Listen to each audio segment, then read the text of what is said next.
you say you are in financial shambles, paying support for a child you know is not yours. Yes, Your Honor. You allegedly signed an acknowledgement of paternity. You claim to have evidence to prove you never signed that document. Claim Mr. Harper is denying paternity as an excuse for being a deadbeat father. Senior, explain to me, how have you been affected by all of this? Ending up in jail for 21 days. Really? Yes, I had gotten behind in my child support. The police came to my house one day, knocked on my door, told me that I was behind in child support. At that time, I didn't even know I was supposed to be paying child support. They came, locked me up. I went to court. They asked me if I could pay the money what I needed. How much did they say you were behind? At that time, I think I might have been like $500 behind. And from then on, I was just working, trying to make enough money not to get locked up again. The next case unfolds like a modern parable, a reflection of how fragile relationships can become when trust fades and truth demands proof. Ms. Walker and Mr. Khan enter the courtroom not as adversaries, but as two people holding on to hope. Their story, though rooted in love, reveals the painful intersections of emotion, betrayal, and law, where every decision leaves a mark on a child's future. As Judge Lauren Lake opens the case, her words cut through the tension. You have petitioned this court for a DNA test to determine who the biological father of your son truly is. For Ms. Walker, this is not just a legal process. It's an emotional reckoning, a moment where her past choices collide with her desire for stability. She admits she's unsure of her child's paternity, acknowledging two possible fathers. But in her heart, she prays the man beside her, Mr. Khan, is the one. Not just because of biology, but because he's been there when no one else was. Mr. Khan, his voice trembling yet composed, tells his story with sincerity. Their relationship, he explains, has endured years of turbulence. Love found, love lost, love rediscovered. He speaks not as a litigant, but as a man who has carried both hope and heartbreak in silence. He recalls the day he met Ms. Walker, how their connection felt instant, and how they built a bond that transcended circumstance. They had shared laughter, struggle, and the kind of quiet understanding that defines deep companionship. Even when distance and betrayal entered the picture, his affection remained, a loyalty that even uncertainty couldn't destroy. When Ms. Walker speaks, her words reveal conflict, the kind that resides deep within those who love two people but can only choose one truth. She admits she was with another man during the same period she was with Mr. Khan. The courtroom falls silent. Judge Lauren Lake's eyes fix gently on her, a mixture of empathy and gravity. So you understand, she says softly, that this DNA test will change everything. And indeed, it will. This moment embodies the recurring theme in both paternity court and broader legal reflections, like the Divorce Course podcast and Celebrate Recovery testimonies. The truth always demands a price. It might heal, but it never leaves things as they were. As Ms. Walker continues, she paints a portrait of her inner turmoil, how discovering her pregnancy brought not joy but panic. The doctor's report, marking a conception date of November 17th, became the line between two lives. On that day, she had been with both men, one in the morning, one at night, and now, years later, that single day stands as the epicenter of her emotional earthquake. For Mr. Khan, every word feels like a test of patience and pain. His faith in her, once unshakable, trembles under the weight of timelines and testimonies. Yet, when asked by Judge Lake what he truly hopes for, his answer is simple and profound. I just want to know the truth, because the truth will tell me if I've been loving my son or someone else's. The beauty of paternity court lies in this tension between reason and heart, between what the law defines and what justice demands. In jurisprudence, this case touches on the concept of justice beyond verdicts, the moral equilibrium that law often seeks but can never fully deliver. Judge Lauren Lake understands that better than anyone. She listens not just as a legal authority, but as a human being, as someone who knows that a child's future cannot be determined by resentment. Every question she asks digs deeper, not to expose but to illuminate. In legal terms, Ms. Walker's case brings forth the doctrine of adverse inference. The idea that when evidence is incomplete or contradictory, the court must infer meaning from what is not said as much as from what is. And in this courtroom, silence speaks louder than testimony. The courtroom's emotional current rises as Mr. Khan speaks of his late father, a man whose death coincided with the days Ms. Walker conceived. His voice breaks when he says, "If Bentley is my son, I'll tell my grandmother she has a grandson. It's all I want. Family. It's a moment that transcends law. It's about legacy, belonging, and identity. The kind of yearning echoed in the Game-Changing Attorney podcast, where legal experts remind us that beneath every statute lies a story, and behind every ruling, a life forever altered." Ms. Walker's tears fall as she confesses, "He's always been my rock. Every time I leave, I find myself calling him. He deserves this more than anyone." She admits she wants Bentley to be Mr. Khan's child, not just because of love, but because he represents the kind of stability and moral grounding her son deserves. Judge Lake's voice softens. "You're not just asking for DNA results," she says. "You're asking for redemption." The court's atmosphere shifts as medical evidence enters the conversation. Mr. Khan reveals he suffers from scoliosis, a condition he inherited from his father. He explains that baby Bentley shows a faint curvature in his back, something that could be a genetic link. This detail introduces another layer of hope, a fragile string of biology that could tie his heart to the truth. At Judge Lake's request, Dr. Samantha Brown Parks takes the stand. Her testimony bridges science and sentiment. Scoliosis, she explains, is often hereditary. Studies suggest around 38% of cases are inherited. So yes, it's possible Bentley inherited it, but it's not definitive. The court absorbs her words. A 38% chance, a fragile mathematical hope that could restore or dismantle a family.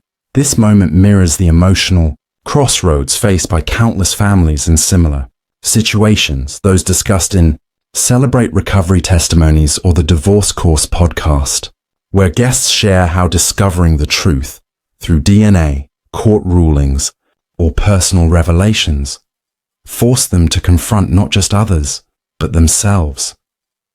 Because truth, in its purest form, is both evidence and mirror. It reveals what happened, but it also reflects who we've become. When Judge Lauren Lake prepares to read the results, the room falls silent again. The weight of anticipation is palpable, almost sacred. Ms. Walker clasps her hands. Mr. Khan lowers his head. The audience leans in, hearts synchronized in shared suspense. The results. Mr. Khan, you are not the father. It's as if the world stops spinning for a moment.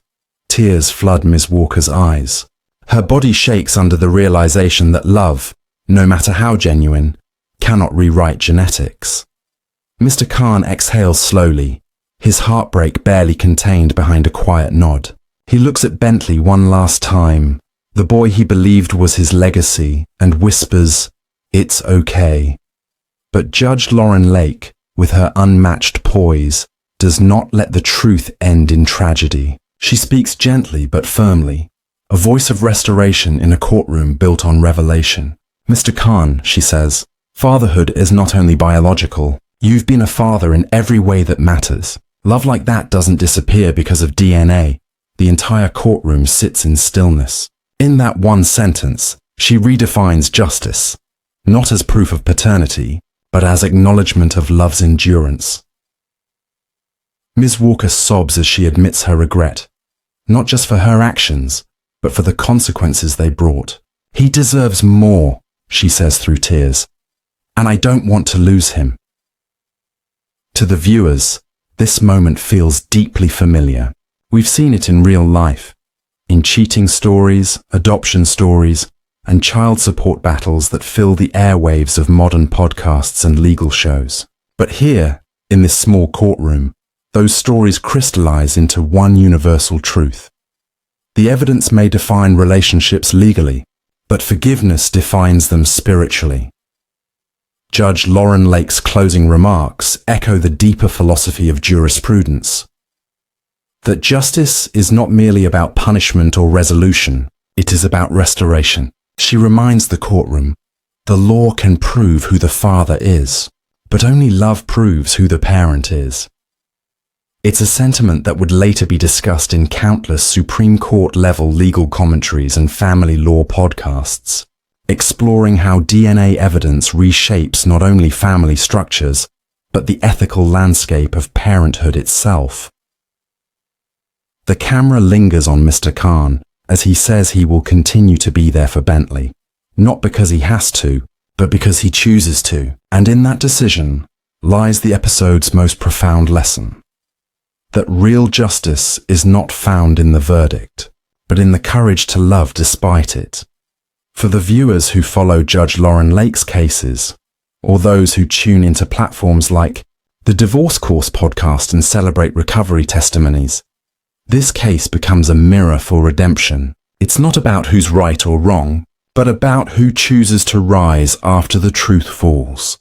In the final moments, as the credits prepare to roll, Lauren Lake delivers her hallmark reflection. Truth doesn't destroy love. It tests it. And if it's real, it survives. The courtroom may close after the DNA results are read, but the echoes of truth continue to ripple through every life touched by it. In both of these stories, Mr. Harper's 30-year marriage and Ms. Walker's tangled relationship with Mr. Khan, we witness the same paradox. The truth liberates, but it also wounds. It strips away illusion, forcing people to rebuild their lives on the solid ground of honesty. Judge Lauren Lake, sitting at the center of these storms, knows that her courtroom is more than a place of legal determination. It is a place of revelation. Every family that enters her courtroom carries two burdens, the one they came with and the one they will leave with. The truth. When the DNA test exposes reality, what follows is not simply justice. It's a transformation of identity. The truth changes the way people see themselves, their children, and even their faith in love. This is why in legal and emotional discussions, from the Divorce Course podcast to Celebrate Recovery testimonies, these stories resonate so deeply. They explore not only adverse inference in evidence law, but the emotional inference in human life. What happens when the facts contradict the feelings? The story of Mr. Harper and his son reveals a painful irony. For years, he fought to escape a truth that, once revealed, proved he was already bound to love. His fight wasn't really against his wife or the court. It was against doubt, against the quiet voice inside that kept asking, what if I'm wrong? The DNA results ended that war, but they also opened another door, one that leads to accountability, forgiveness, and the restoration of relationship. For Mac Jr., it was validation. For Mr. Harper, it was redemption. And for Judge Lake, it was another reminder that behind every paternity case lies a deeper, universal truth. People rarely regret the truth. They regret the time they spent running from it. When Mr. Harper finally embraced his son, it wasn't a legal victory. It was a human one. That moment captures the essence of Celebrate Recovery testimonies, a spiritual reconciliation between broken hearts. It symbolizes how even when justice feels cruel, it carries a divine intention to restore what lies beneath the damage. This emotional restoration is echoed in the concept of justice in jurisprudence, a theme that transcends the walls of any courtroom. Legal philosophers have long argued that justice is not only about fairness, but also about healing, about returning balance to what was broken. And in paternity court, that philosophy becomes visible in real time. In the second story, Ms. Walker and Mr. Khan, that same philosophy manifests differently. Here, justice is not the comfort of belonging, but the courage to let go. When Judge Lauren Lake read the words, "You are not the father," She did not end a relationship. She redefined it. The court may have determined that Bentley was not Mr. Khan's biological son, but the evidence could not erase the bond they shared. Biology had limits. Love did not. Mr. Khan's reaction, calm, heartbroken, but dignified, was the embodiment of something the Supreme Court itself has reflected upon in family law cases. That parenthood is both a biological fact and a moral choice. The court can prove one, but only the heart can sustain the other. That's why Judge Lake's words carried the weight of eternal truth. Fatherhood is not only biological. You've been a father in every way that matters. Her closing remarks transform the courtroom into a moral classroom, a space where law and empathy coexist. And this coexistence reflects the central question of modern jurisprudence. Can justice truly exist without compassion? In the podcasts that explore law beyond the gavel, like the Game Changing Attorney podcast and the Divorce Course podcast, attorneys often echo this same sentiment. They discuss how legal practitioners must not only understand statutes and evidence, but also the psychology of heartbreak, the philosophy of forgiveness, and the art of human connection. Because without understanding emotion, justice risks becoming sterile, efficient, but empty. The DNA test, a recurring symbol in both cases, is a double-edged truth. In both stories, it exposes pain, but it also provides the foundation for new beginnings. It is both evidence and revelation, both proof and prophecy, and this duality is what makes Judge Lauren Lake's courtroom unique. It is not a place where families are torn apart. It is a place where truth forces them to rebuild. When the audience watches these moments unfold, they don't see just legal proceedings. They see themselves. They see their own families, their mistakes, their doubts. They remember the times they wished for proof and the times they wished they hadn't found it. That's why episodes like After 30 Years of Marriage, A Man Believes He's Not the Father, have become more than television. They've become lessons in the human condition. In Celebrate Recovery programs, people often share testimonies that mirror these courtroom confessions. They speak about confronting long-buried truths, reconciling with those they hurt, and finding grace after shame. Just like the families in paternity court, they discover that forgiveness is a form of justice, not the kind written in law, but the kind inscribed in the soul. Both stories, the Harpers and the Walkers, show how truth changes everything. It changes relationships, responsibilities, and realities. It changes who we are when the facade falls away. But most importantly, it changes the meaning of justice itself. For Mr. Harper, truth meant ownership, a call to step into the role he had resisted for decades. For Ms. Walker, truth meant surrender, accepting that love cannot erase the consequences of choice. And for Mr. Khan, truth meant peace, understanding that fatherhood is not lost when DNA says no. These outcomes reflect the broader themes explored in the Game Changing Attorney podcast, where experts often debate the boundaries between morality and legality. They ask, when does justice end and healing begin? The answer lies in stories like these, where evidence and empathy intertwine until both lose their distinction. Even adoption stories echo this same paradox. A child's biological parent may not be the one who raises them, yet the one who loves them becomes their true parent. The court may determine legal guardianship, but only the heart determines belonging. That's why paternity court resonates so deeply, because it's not just about who the father is, but about what fatherhood means. Judge Lauren Lake's closing words often transcend the courtroom and become universal wisdom. The evidence can tell us who, but only the heart can tell us why. In those words lies the convergence of all philosophy, law, and faith. The concept of justice in jurisprudence is not limited to statutes. It extends to the restoration of dignity. Justice does not simply declare who is right. It reminds us what is right. As the episode draws to a close, the atmosphere softens. The anger, the accusations, the defenses all fade into quiet reflection. The truth, though painful, has done its work. It has dismantled the lies, clarified the facts, and exposed the humanity behind every testimony. Mr. Harper embraces his son. Ms. Walker wipes her tears. Mr. Khan leaves the courtroom not with defeat, but with grace. Each of them exits changed, not by the court's ruling, but by the truth itself. Outside, life continues, but something deeper lingers. A kind of emotional jurisprudence that extends beyond legal verdicts. Because long after the cameras stop recording, the lessons of these cases echo in living rooms, podcast discussions, and quiet moments of self-reflection across the world.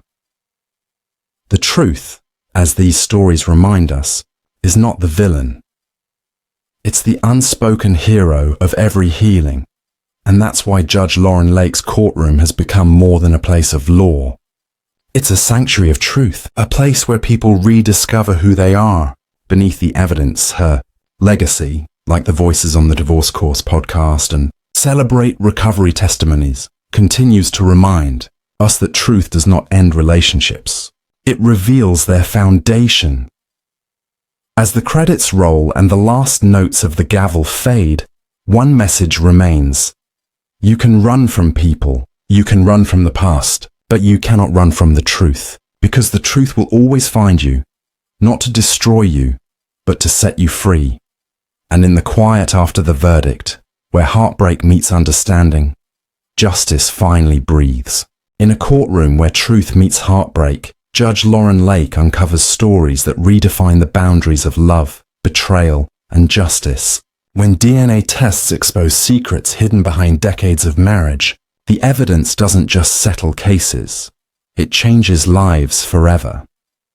This episode of Paternity Court opens not just as a legal proceeding, but as a profound human drama, a collision of truth, regret, and redemption. Judge Lauren Lake, known for her balance of compassion and clarity, presides over a case that stretches beyond ordinary courtroom tension. Here, every statement, every tear, and every piece of evidence carries the power to shatter or heal entire families.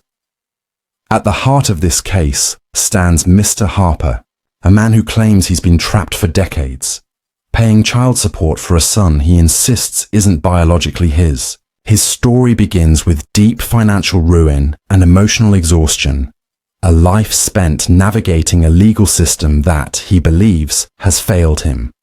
Mr. Harper's plea isn't just for freedom from financial burden. It's a desperate cry for truth, for a chance to reclaim the justice he feels was lost when courts denied him a DNA test years ago. Across from him, Mrs. Harper stands resolute, firm in her belief that her husband's denial is nothing but a strategy, a performance to escape responsibility. To her, his talk of evidence and unsent letters is hollow. What matters is the years of absence, the missed birthdays, and the emotional vacuum left in their child's life.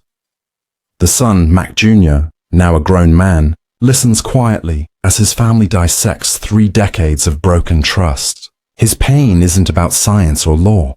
It's about abandonment. For him, this isn't a courtroom. It's a stage for the truth that's been long overdue. Judge Lauren Lake guides the hearing with a steady hand, navigating the emotional storm with empathy and authority. Her voice becomes both a moral compass and a mirror reflecting the deeper question this courtroom always poses. What is justice when the heart and the law collide? This case, like many discussed later in the Game Changing Attorney podcast, goes beyond the legal. It touches on the relationship between law and justice, the fragile space where facts meet feelings. The legal system, governed by rules like the Adverse Inference in the Evidence Act, demands documentation, proof, and order. Yet the human heart functions on emotion, memory, and belief. That contrast between what can be proven and what is felt is the true battlefield of this story. As the episode unfolds, fragments of Mr. Harper's past surface like evidence pulled from a forgotten archive. He recalls being jailed for unpaid support, not because he refused to provide, but because he says he never knew he was obligated to pay in the first place. His testimony paints a picture of confusion and injustice. Letters he claims he never received, documents allegedly forged or misunderstood, and a birth certificate he swears he never signed. Yet, to Judge Lake, no matter how emotional the claim, the case turns on evidence. The courtroom becomes a crucible of accountability, a reminder that justice, in its truest form, requires clarity. The DNA test, a tool both scientific and spiritual in its weight, represents that clarity. Over the years, paternity court has shown how these tests become more than just strands of genetic code. They are instruments of closure, healing, and sometimes destruction. It's no surprise that many who sit before Judge Lake later confess on platforms like the Divorce Course podcast or celebrate recovery testimonies that they both regret and revere the day they took a DNA test, because once that truth is revealed, everything changes. This episode's emotional pulse mirrors the human struggle shared across countless divorce cases, where betrayal and misunderstanding blur the lines between guilt and grief. Mr. Harper's voice trembles when he recalls